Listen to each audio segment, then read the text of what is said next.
அமெரிக்க ஜனாதிபதி டொனால்ட் ட்ரம்பை பதவி நீக்கம் செய்வதற்கான ஒரு முயற்சி மேற்கொள்ளப்பட்டு வருவதாக தெரிவிக்கப்படுகிறது.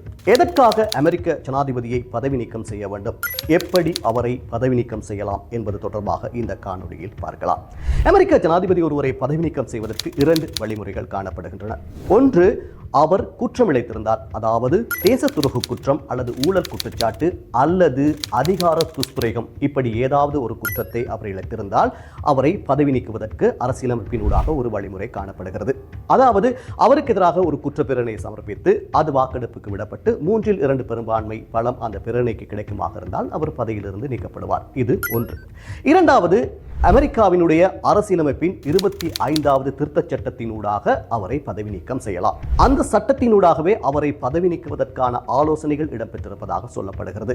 அதாவது அந்த 25வது திருத்தச் சட்டத்தினூடாக அமெரிக்க ஜனாதிபதி ஒருவர் உடல் அல்லது உள குறைபாடு காரணமாக அவருடைய செயற்பாடுகளை முன்னெடுக்க முடியாத ஒரு நிலையில் அவர் இருப்பார் என்று கருதினால் துணை ஜனாதிபதியூடாக ஒரு பிரேரணை சமர்ப்பிக்கப்படலாம். அப்படி சமர்ப்பிக்கப்பட்டால் தற்போது ஜனாதிபதியாக இருக்கக்கூடிய டொனால்ட் ட்ரம்பினுடைய அதிகாரங்கள் துணை ஜனாதிபதியான ஜேடி வான்ஸுக்கு வழங்கப்படும். அப்படி வழங்கப்படுகின்ற பட்சத்தில் நான் ஆரோக்கியமாக இருக்கின்றேன், உடல் உள ரீதியாக எந்த குறைபாடும் எனக்கு கிடையாது, என்னுடைய கடமைகளை தொடர்ந்து என்னால் முன்னெடுக்க முடியும் அப்படின்னு சொல்லி அமெரிக்க ஜனாதிபதியான டொனால்ட் ட்ரம்ப் தெரிவித்தார்.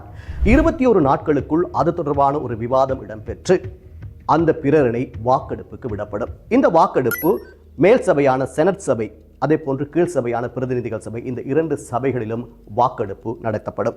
அதாவது செனட் சபையில் 100 உறுப்பினர்கள், பிரதிநிதிகள் சபையில் 435 உறுப்பினர்கள், இந்த 2 சபைகளிலும் வாக்கெடுப்புக்கு விடப்பட்டு 2 சபைகளிலும் அந்த பிரேரணைக்கு 3/2 பெரும்பான்மை கிடைக்குமாக இருந்தால் உடனடியாக அமெரிக்க ஜனாதிபதி டொனால்ட் ட்ரம்ப் பதவி நீக்கம் செய்யப்படுவார்.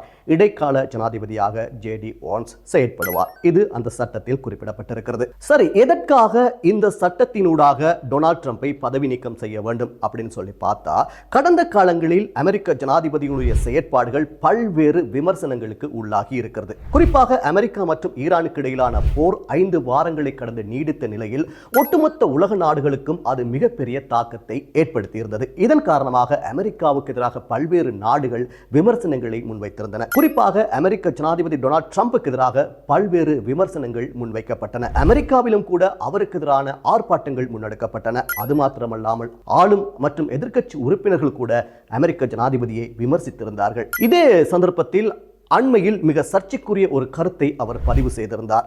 ஈரானை அழித்தொழிப்போம், அதாவது ஒரு நாகரிகத்தையே அழித்தொழிக்கப் போவதாக அவர் அறிவித்திருந்தார். இது மிகவும் விமர்சனத்துக்கு உள்ளாகி இருந்தது.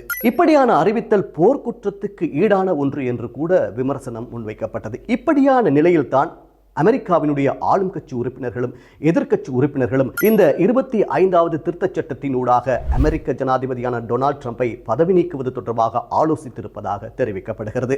அவருக்கு எதிராக இப்படி ஒரு பிரேரணை கொண்டு வரப்படுமா, அவர் பதவி நீக்கப்படுவாரா என்பதையெல்லாம் எதிர்காலத்தில் பார்க்கலாம்.